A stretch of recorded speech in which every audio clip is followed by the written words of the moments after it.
السلام علیکم ورحمۃ اللہ وبرکاتہ۔ پیارے دوستو، آج میں آپ کو اپنے گاؤں کا ایک لرزہ خیز واقعہ سنانے جا رہا ہوں، جسے سن کر آپ کے رونگٹے کھڑے ہو جائیں گے، جسے ایک شخص نے اپنی آنکھوں سے دیکھا۔ آئیے اسی کی زبانی اس واقعے کو سنتے ہیں۔ وہ شخص کہتا ہے کہ میں اس بات کا چشمدید گواہ تھا۔ آپ کو سنتے ہوئے ضرور لرزہ طاری ہو جائے گا، تو پھر سوچیں کہ میں نے تو اپنی آنکھوں سے یہ واقعہ ہوتے دیکھا، تو اس وقت میرے خوف کا کیا عالم ہوگا۔ صرف میں ہی نہیں، گاؤں کے تمام لوگ جنہوں نے یہ واقعہ دیکھا، ان کی حالت غیر تھی ڈر کے مارے۔ لیکن تمام گاؤں والے جو یہ سب دیکھ چکے تھے، آج سب وہ اپنی قبروں کے اندر ہیں۔ صرف میں آخری انسان بچا ہوں جس نے یہ واقعہ اپنی آنکھوں سے دیکھا تھا۔ آج میں اپنے ہاتھوں سے یہ واقعہ قلم بند کرنے جا رہا ہوں اور آپ کو سنانے جا رہا ہوں۔ شاید میں کل رہوں یا نہ رہوں، اس لیے اس واقعے کو انسان کی عبرت کے لیے سنا رہا ہوں۔ امید ہے سب کو اس سے عبرت حاصل ہوگی۔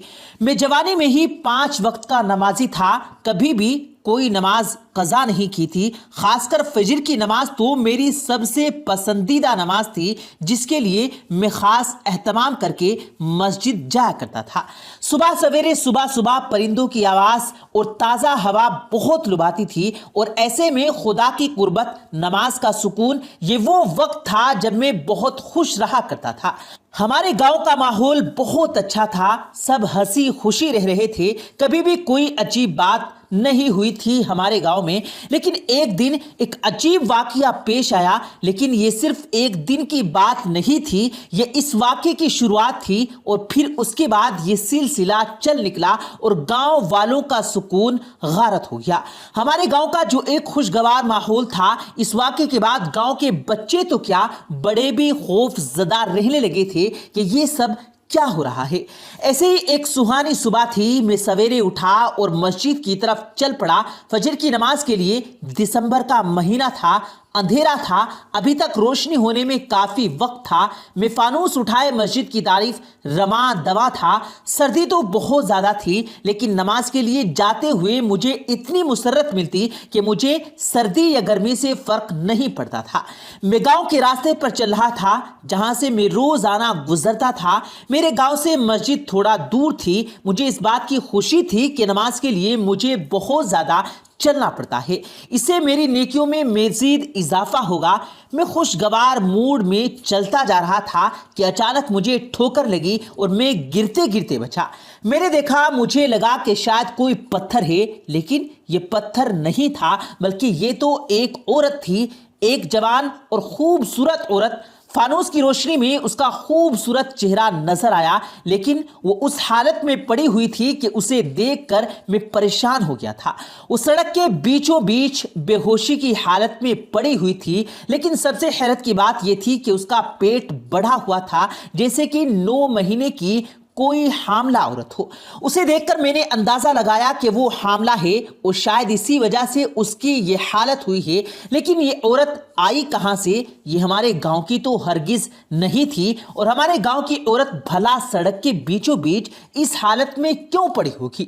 اس عورت کی یہ حالت قابل رحم تھی۔ میں اس وقت اکیلا تھا، آس پاس بھی کوئی نظر نہیں آ رہا تھا، مسجد تھوڑی دور تھی۔ میں پریشان ہو گیا کہ اب کیا کروں؟ میں نے اسے اٹھانے کی کوشش کی، لیکن مجھ سے نہ ہو سکا۔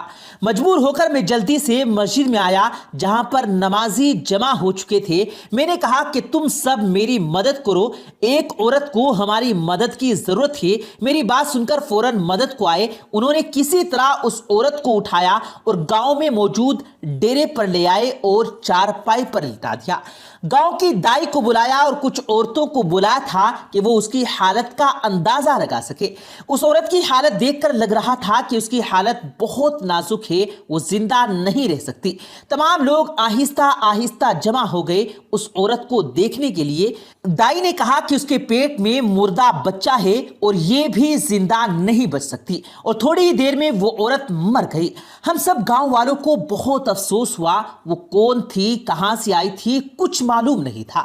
کبھی کبھی کسی نے اسے یہاں پر دیکھا بھی نہیں تھا۔ پورے گاؤں میں یہ خبر جنگل کی آگ کی طرح پھیل چکی تھی۔ سارا دن سب کو اس عورت کے مرنے کا افسوس رہا اور یہی موضوع زیر بحث رہا۔ ہر گھر میں ڈیرے میں بس اسی عورت کی باتیں تھی کہ یہ سب کیا تھا۔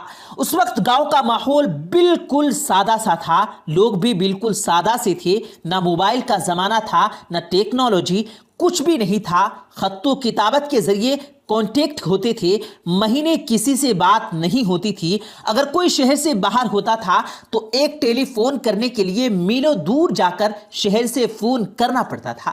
اگر کسی سے بات کرنی ہو تو ایک فون کال کا خرچہ بھی بہت زیادہ ہوتا تھا۔ دن یوں ہی گزر گیا، رات ہو گئی اور پھر صبح ہو گئی، لیکن پھر آزمائش ہم گاؤں والوں کے لیے تیار تھی۔ ایک دوسری جگہ سے ایک اور عورت اسی حالت میں ملی، وہ بھی 9 مہینے کی حاملہ تھی۔ گاؤں والے اسے پھر سے بچانے کی کوشش کرنے لگے، لیکن وہ بھی مر گئی۔ عجیب سا خوف و ہراس گاؤں میں پھیل چکا تھا۔ یہ سب کیا ہو رہا تھا، کسی کو کچھ سمجھ نہیں آ رہا تھا۔ گاؤں کے لوگ بالکل سادہ تھے، وہ معاملے کی تہ تک نہیں جا سکتے تھے۔ کوئی کہتا تھا یہ چودھریوں کا کام ہے، تو کوئی کہتا تھا کہ کسی بیر بابا کا کام ہے یا کسی جادوگر کا۔ ہر کوئی اپنی اپنی قیاس آرائیاں کر رہا تھا، لیکن مسئلہ صرف یہ تھا کہ صرف حاملہ عورت ہی بے ہوش کیوں پڑی ہوتی ہے اور پھر وہ مر جاتی ہے۔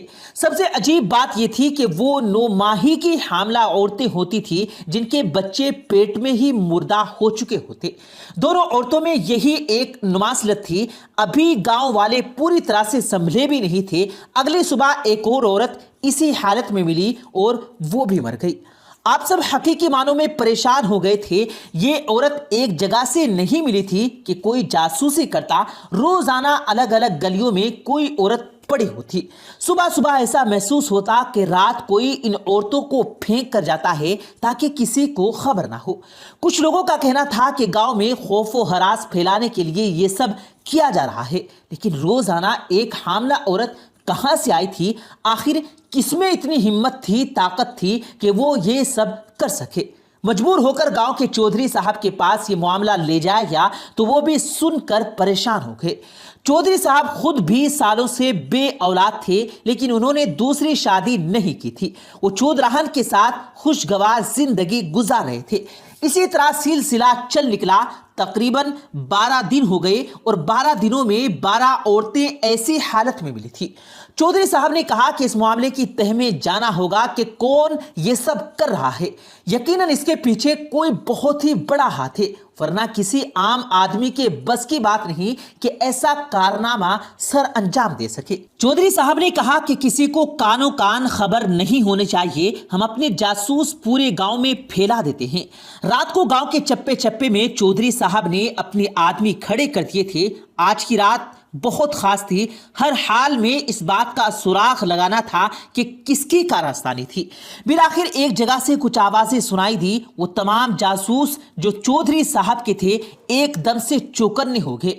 میں بھی ان کے ساتھ تھا۔ ایک بیل گاڑی آ کر رکی جس میں 2 آدمی تھے۔ بیل گاڑی پر ایک عورت تھی اور ان کے ہاتھ میں فانوس تھا۔ انہوں نے وہ عورت ایسے ہی گلی میں پھینک دی۔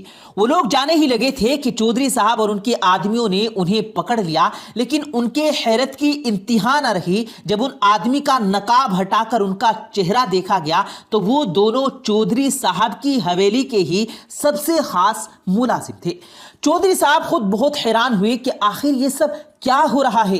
انہوں نے ان دونوں کو قید کر دیا اور ان سے سچائی اگلوانے کے لیے خوب مارا، لیکن ان کی زبانوں پر تو جیسے تالے لگے ہوئے تھے۔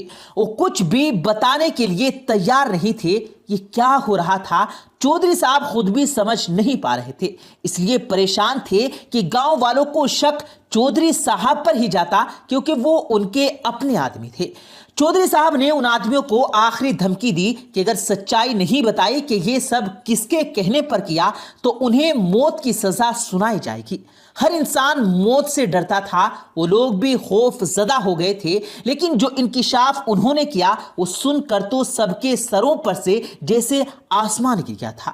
کوئی اتنا شفاف بھی ہو سکتا ہے؟ یہ کس کی کارستانی تھی؟ اس کا نام تو سن کر چودھری صاحب کو ذرا یقین نہیں آ رہا تھا۔ یہ ان کے گھر کا بھیدی تھا جو لنکا ڈھا رہا تھا، یعنی کہ یہ سارا کام چودھرائن کا تھا۔ چودھری صاحب نے تمام گاؤں والوں کے سامنے چودھرائن کو بلایا اور انصاف کا تمام معاملہ کیا۔ چودھری صاحب انصاف پسند تھے، اس لیے سب کچھ گاؤں والوں کے سامنے ہی کرنا چاہتے تھے۔ اگر گناہگار ان کے گھر کا ہو، ان کا رشتہ دار ہو، تب بھی وہ اسی کے ساتھ کسی قسم کی رعایت نہیں کرتے تھے۔ انہوں نے تمام گاؤں والوں کے سامنے چودھرائن کو بلایا اور کہا کہ تمہارا گناہ سامنے آ گیا، اب بتاؤ کہ تم نے یہ سب کیوں کیا؟ سب نے دیکھا کہ چودھرائن کا پریشانی سے برا حال تھا، وہ اپنی گناہ کو قبول کرنے پر تیار نہیں تھی۔ بالآخر اس کی ملازمہ بول پڑی۔ ملازمہ نے کہا کہ چودھری اسے اپنے ساتھ لے کر جاتی ہے ایک پیر بابا کے پاس۔ اس پیر بابا نے چودھرائن سے کہا کہ تم 40 حاملہ عورتوں کی قربانی دے دو، تب تمہیں اولاد ہوگی۔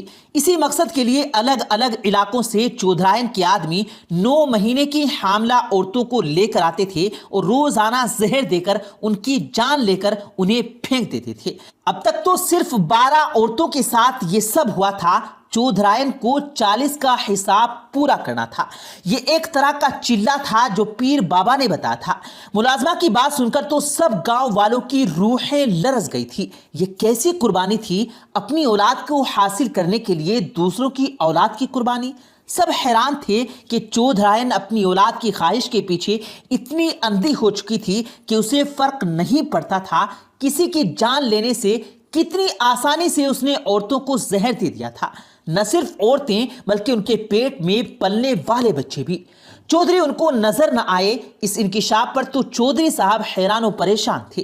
چودھری صاحب دوسری شادی کرنا چاہتے تھے، شاید اس لیے چودھرائن نے یہ سب کیا۔ پہلے کبھی چودھری صاحب نے دوسری شادی کی بات نہیں کی تھی، لیکن شاید خاندان کے دباؤ میں آ کر انہوں نے دوسری شادی کا فیصلہ کیا تو چودھرائن سے یہ برداشت نہیں ہوا۔ اولاد کے حصول کے لیے، وہ سوتن سے بچنے کے لیے اس نے جعلی پیر کی باتوں میں آ کر 12 جانیں لے لی تھی۔ نہ صرف 12 بلکہ ان کی کوکھ میں پلنے والے بچوں کو بھی جان سے مار دیا تھا۔ یہ ایسے دل دہلانے والا واقعہ تھا جسے سن کر تمام گاؤں والوں کے رونگٹے کھڑے ہو گئے۔ شیطان نہ صرف پیر بابا تھا خود، بلکہ چودھرائن بھی اس قدر حاوی ہو چکا تھا کہ اسے فرق نہیں پڑ رہا تھا کہ وہ جو کر رہی ہے وہ کس قہر خدا کا باعث ہو سکتا ہے۔ آج بھی میں اس واقعے کو سنتا ہوں۔ چودھرائن کو سزا تو سنانی ہی تھی چودھری صاحب نے، لیکن اس سے پہلے اس پیر بابا کو لایا گیا جس نے یہ سب کرنے کو کہا تھا۔ معلوم ہوا کہ چودھرائن نے اپنا سارا زیور اس کو دے رکھا تھا اور پیر بابا نے زیور کے بدلے یہ عمل کرنے کو کہا، اور چودھرائن کا ارادہ تھا کہ چودھری صاحب کو کہیں گی کہ ان کا زیور چوری ہو گیا۔ آج میری عمر 90 سال کے قریب ہے، لیکن میرے ذہن میں یہ واقعہ آج بھی اسی طرح تر و تازہ ہے۔ وہ شخص کہتا ہے کہ میں سوچتا ہوں کہ اولاد کی خواہش انسان سے کیا کچھ نہیں کرواتی۔ سچ کہتے ہیں اولاد اور مال فتنہ ہے۔ اللہ ہم سب کو اس طرح کی فتنوں سے محفوظ رکھے اور ہمیں ایسی اولاد دے جو ہماری مغفرت کا باعث بنے، نہ کہ ہماری گناہوں میں اضافے کا باعث۔ کامنٹ باکس میں آمین ضرور لکھے گا۔